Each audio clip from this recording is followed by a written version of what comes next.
Yo, what's poppin', man? It's your boy Roby.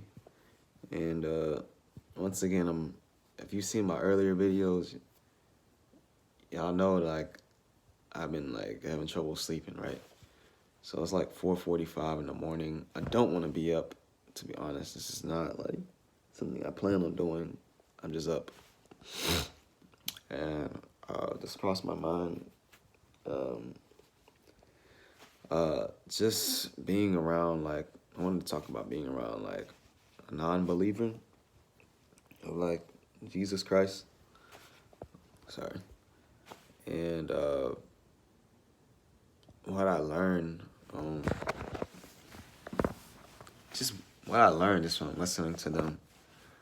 And first and foremost, I want to say that I was once to an unbeliever of Jesus Christ. So, but yeah, just listening to them talk, and I felt like a lot of people like they believe in God. Some will call it the universe. They believe in God. But Jesus is just something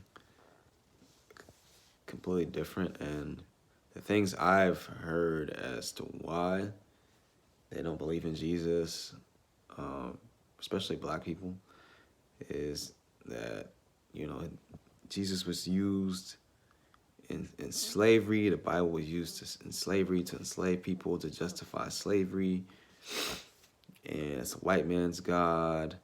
And I've also heard that he's just a man. He's just a man. It's impossible for somebody to live a perfect life without sinning, and also that doesn't make sense. I've also heard like it doesn't make sense that, always lead to God.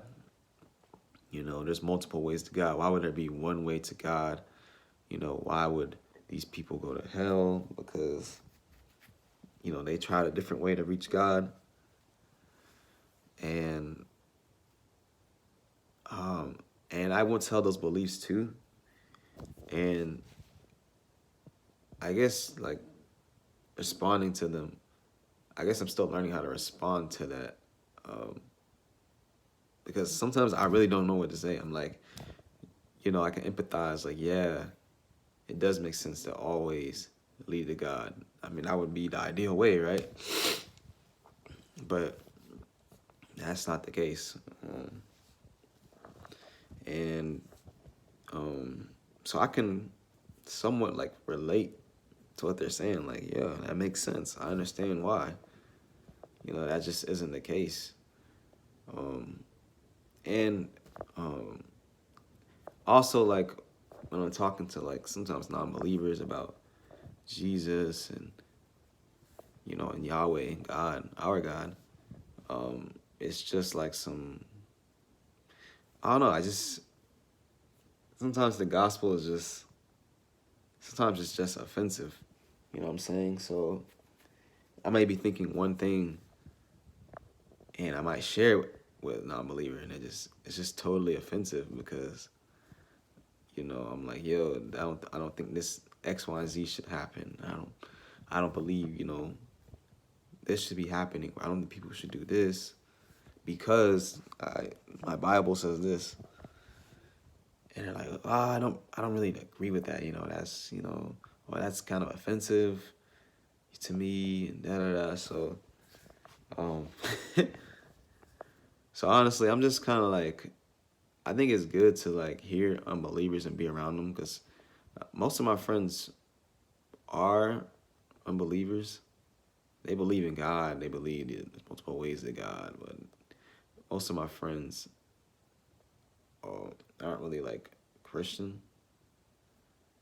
So like now I'm like realizing the importance of like having more faith-like friends because they hold you accountable too. Like they hold you accountable because if you stumble, it's good to like have somebody who you can talk to, instead of you being alone. There's also like, we share similar beliefs. So like, iron sharpen iron. What sometimes when you're around like unbelievers, or not even just unbelievers, but just people who just don't really care like about what they do, sometimes it could water you down a little bit. Like sometimes it could water you down. It could not dumb you down, but if you hang out with them long enough, you can start to like conform in a way, and you don't want to conform. So anyway, just felt like making this video. It's 4:45 in the morning. I've been trying to sleep for like the past 2-3 hours. I don't know why I can't sleep, but anyway, just felt like making this video, so I'm out.